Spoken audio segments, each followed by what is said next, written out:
Alright, so for this short video here on the S.A.P process, I wanted to go a little off the cuff and just get through it. That way you are already familiar with it before we have individual videos on chapter exercises, and it's not a foreign concept when I come up and I say, let's SAP this, or you start seeing me draw all sorts of funny lines and arrows, and you're like, hey, what's going on? This is the video for that.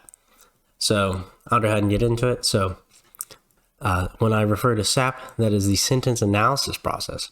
So it's kind of a tool in your tool bag of Latin that you can use to break down sentences into their core components and to really evaluate them and how they are pieced together.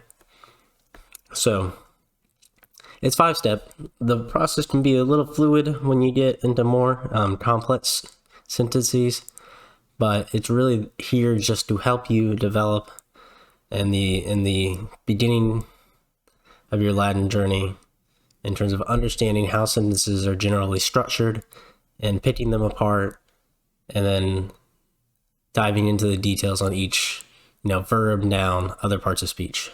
So I'll get into it. So I've already got it on the screen here.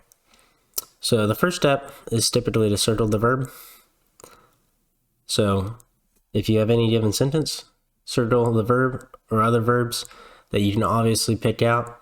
If you can't pick them all out, it might take some while to figure out which is a verb.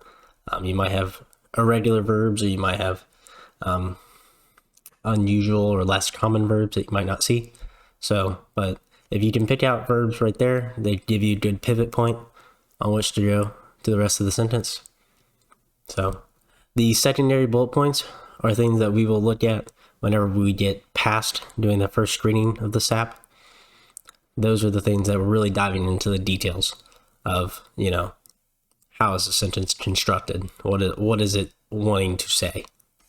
The second big step is to underline nouns, including pronouns. Generally, nouns are going to be your most common thing in sentences, right? We talk about what people do, what places we go to.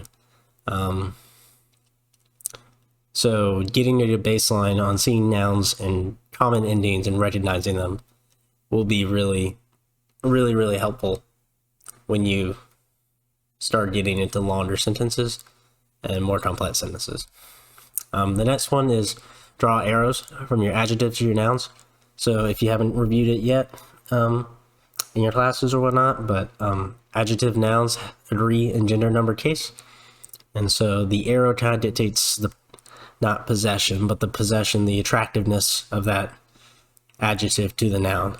The same can be said with adverbs. You can draw arrows from adverbs onto verbs. Last one, these 4 and 5 here are really about bracketing phrases and segments of sentences off, so that way you can, I like to call it the meat and potatoes, right? You can get, if you can bracket out the extraneous information, a lot of times prepositional phrases or relative clauses, we don't need to know what they mean to get the main body of the sentence. So if you can bracket that away, you can translate the body of the sentence and get in the frills later. So prepositional phrases, you'll want to bracket from the preposition to the object of the prep. And relative clauses, those are things that start with qui, quod, and such sorts of pronouns. You'll do the brackets the same. And you'll see that when we get into examples, you'll see how I bracket it. You can use a little bit of discretion in this app. I mean, it's not a foolproof nor rigid system. So really using it to what effectiveness you want, you can just circle the verbs and leave it at that. You can do all 5 steps.